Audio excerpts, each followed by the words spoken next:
늘스타TV의 김하늘입니다. 반갑습니다, 여러분. 오늘도 여러분들의 궁금한 질문에 대해서 답변을 드리려고 이렇게 영상을 촬영하게 되었는데요. 질문은 이런 게 들어왔습니다. 닉네임 이수진님께서 보내주신 댓글이고요. 늘스타님, 전부터 궁금했는데 인턴 2년 후에 정직원 심사 면접은 어떤 걸 보나요? 입사 당시에 봤던 면접 같은 건가요? 라고 질문을 해주셨습니다. 그렇죠. 모든 항공사에는 인턴 계약이라는 게 있습니다. 바로 정직원으로 뽑아주셨으면 좋겠지만 회사가 사원도 이 직종이 맞는지 회사를 평가하는 기관이라고 보시면 됩니다.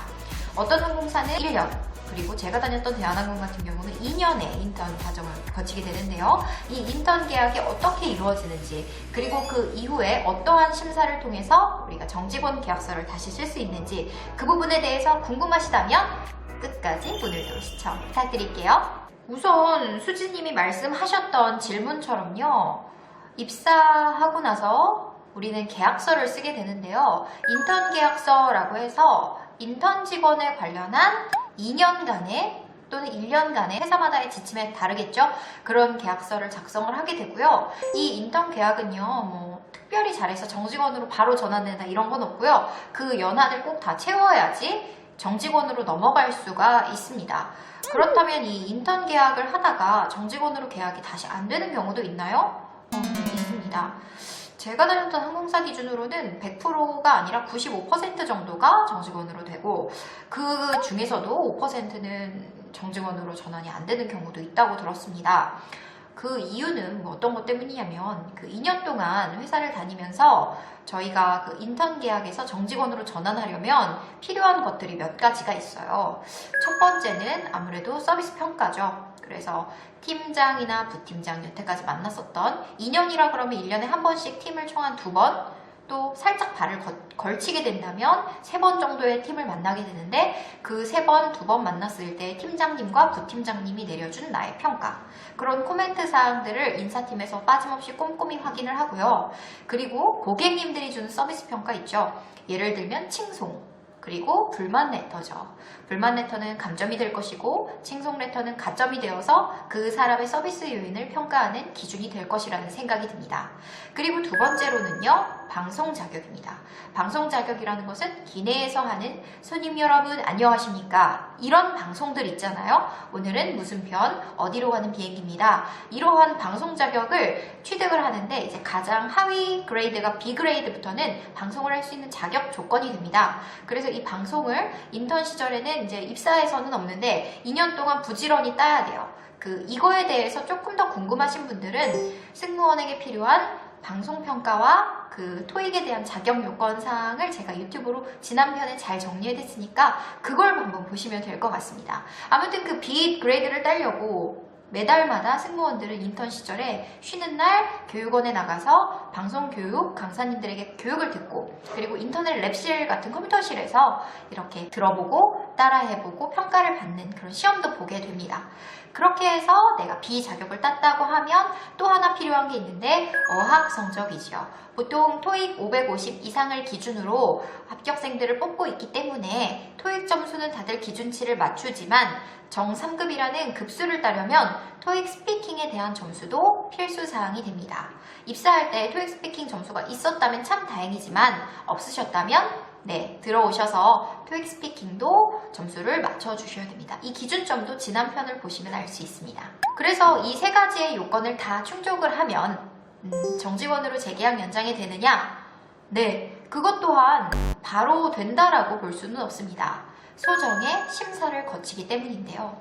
이 인턴 2년 동안에 굉장히 열심히 했고 이러한 것들을 다 평가가 됐다라고 하면 정직원으로 전환이 되게 한 2달 전, 1달 전에 회사에서 부릅니다.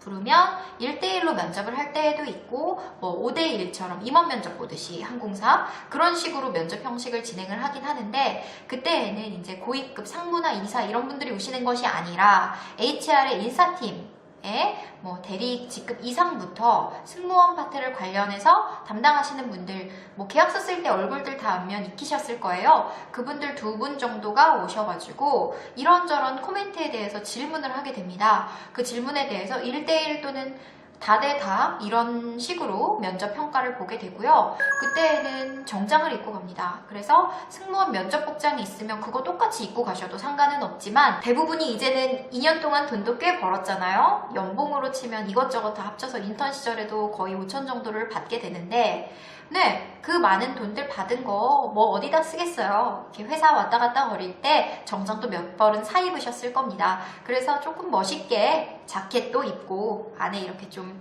블라우스 흰 색깔에다가 또 블랙 H라인 스커트 있죠? 그런 거 딱 입고 그리고 블랙 힐 7cm 정도 신어주시고 머리 하나로 단정하게 묶고 갑니다. 그땐 승무원처럼 머리는 안 하셔도 됐던 것 같아요. 그때 저도 갔을 때 늘스타의 경우는 1대1로 면접을 봤었는데요. 인사팀 대리님 한 분이 오셨고 차장님 한 분이 오셨던 걸로 기억을 해요. 그렇게 두 분께서 질문을 해주셨는데 질문들이 생각보다 날카롭습니다. 팀장님이 저한테 항상 뭐 잔소리 쪼로 하셨던 것들 있잖아요. 왜 이렇게 행동이 굼떠? 라든지 이런 부분에서 이렇게 서비스하면 더 좋지 않았을까요? 라든지 인턴 때 신입 시절에 했었던 실수들 있죠. 그런 코멘트가 다 남아져 있나 봐요. 그래서 그 기록들을 보면서 이때는 이렇게 하셨다고 하는데 이때에 대해서 한번 이야기해 보실 수 있을까요? 이런 실수를 반복 안 하실 자신 있으신가요? 등으로 압박 질문을 하시는데요. 이때도 굉장히 편안하게 답변하시면 됩니다. 그래서 저 같은 경우도 안 좋은 코멘트에 대해서 질문을 하셔요. 사람이기 때문에 실수도 하고 안 좋은 코멘트도 당연히 있는데 일부러 압박하시는 걸 수도 있어요. 어느 정도 성장했는지 보려고. 그때 그냥 여유롭게 웃으면서 그때의 경험을 통해서 제가 이만큼 성장을 했고 이런 예시를 또 드는 거죠. 비슷한 사례로 이러한 사건이 있었는데 고객을 이렇게 응대하면서 제 서비스 스킬이 많이 대한항공에서 성장했구나 라는 생각이 들었습니다. 이런 식으로 답변을 하니 아주 흡족한 반응. 그쵸? 그래서 이러한 서류들을 보면서 검토를 하고요. 자격사항이 없으면 자격사항이 없네요 라고 하고 그런 분들한테는 재기회를 줄 수도 있어요. 몇 달 안에 따와라 이렇게 할 수도 있는데 그거는 회사가 자비를 베푸는 거죠. 그래서 왜 여태까지 2년 동안 준비 안 했어? 지금이라도 해와! 라고 달수를 몇 달 정도 주시고 그 안에 방송 자격을 따와라 아니면 어학 자격을 따와라 이런 식으로 하면은 참 감사한 일인데 회사가 꼭 그럴 의무는 없기 때문에 그냥 그런 자비가 없을 수도 있습니다. 이거는 복불복 해마다 인사팀의 사정에 따라서 달라지는 것 같아요. 이렇게 면접을 보고 나서 나오게 되고요. 가서 차렷 인사 안녕하십니까 이런 것까지는 저 때는 안 했는데 요즘은 할지 모르겠네요. 근데 차렷 인사 안녕하십니까 인사드리고 서서 이야기 나누고 나갈 때 퇴실 공손하게 인사드리고 나가면 됩니다. 그래서 그냥 기업에서 면접 보듯이 면접을 보긴 하는데 그 전에 이제 잘못했었던 실수들이나 잘했었던 실적들에 대한 평가 그리고 자격 점수가 없다면 왜 자격 점수가 없는지 이런 것들을 다 물어보시고 이 사람과 정직원으로서 회사 내 직원으로 계약서를 체결해도 될지 그거를 한번 보고 나서 계약을 연장을 하거나 아니면 인턴 계약에서 종료하거나 이렇게 됩니다. 그래서 실제로 아까 말씀드린 것처럼 2년 동안 열심히 했는데 인턴에서 정직원으로 계약서를 새로 써요. 그때는 급여에 대한 체계, 복지 체계, 상여금 체계가 완전히 달라지죠. 그리고 이제 직원이다 보니까 사택 지원부터 시작해서 여러 가지 혜택들을 받을 수 있게 되어 있어요. 그래서 참 좋은 부분들이 많은데 아쉽게도 어학이라든지 방송평가 또는 팀장님, 부팀장님의 악성 코멘트를 받은 승무원들은 5%가 탈락을 하게 됩니다. 이럴 경우에는 2년 동안 열심히 항공사에 몸을 바쳐 일했지만 그 자격사항이 되지 않으니 우리는 정직원으로 전환이 될 수가 없을 것 같습니다. 이런 식으로 회사로부터 통보를 받게 됩니다. 그리고 그것은 본인이 원해서 그만두는 것이 아니기 때문에 회사에서 퇴직금도 지원을 해주시고 그리고 그것은 실업급여를 탈 수가 있게끔 나라에서 3개월 정도 실업급여를 주잖아요. 그때 이제 새로운 잡을 구해라 그러면서 나라에서 100만 원 정도 이상 일정 부분 매달 지원을 해주는데 그 3개월 동안 재취업을 할 수 있게끔 교육을 받는 것도 지원을 국비로 해주기도 하고 그렇다고 합니다. 그리고 이렇게 급여도 어느 정도는 나와서 생활비를 나라로부터 받을 수 있고요. 그런 것들이 있는데 본인이 퇴사할 경우에는 그걸 받지 못하지만 이렇게 인턴에서 정직원으로 계약이 이런 여러 가지 요소로 인해 우리 회사와 함께 할 수 없습니다 라는 통보를 받은 크루들은요 그렇게 받을 수 있게끔 회사에서 조치는 최소한으로 다 해주십니다. 그래서 나와가지고 3개월 정도 다니면서 이렇게 교육도 받고 사무직으로 재취업을 하고 싶으면 오피스 관련 자격증도 따고 이런 식으로 해서 다시 취업을 하시게 되지요.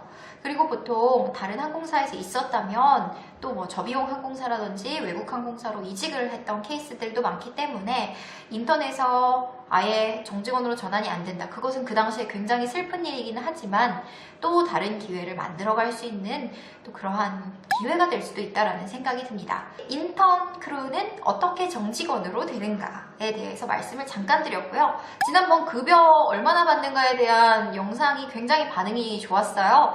그래서 덧붙여 설명드리자면 지난번 말씀드렸던 급여는 월급은 제가 세후로 받았던 그냥 통장에 찍혔던 걸 내용을 토대로 해서 말씀을 드렸고요. 어디까지나 이 연봉 같은 경우는 그냥 은행에서 대출 내줄 때 전체적인 소득 잡힌 거 뭐 이런 거 저런 거 다 합친 거 있잖아요. 세 전후로 그 급여 명세서 보고 했던 거 기준으로 말씀을 드렸습니다. 물론 소량의 차이가 있기는 하겠지만 거의 비슷하니까 그걸 참고해 주시면 여러분들 될 것 같고요. 그리고 거기서 인턴에 대한 급여 부분을 제가 말씀 안 드렸는데 정직원 때와 너무나 동일해요. 상여금 빼고는. 그래서 비슷하게 받는다고 생각하시면 돼요. 월 300? 네, 명쾌하죠?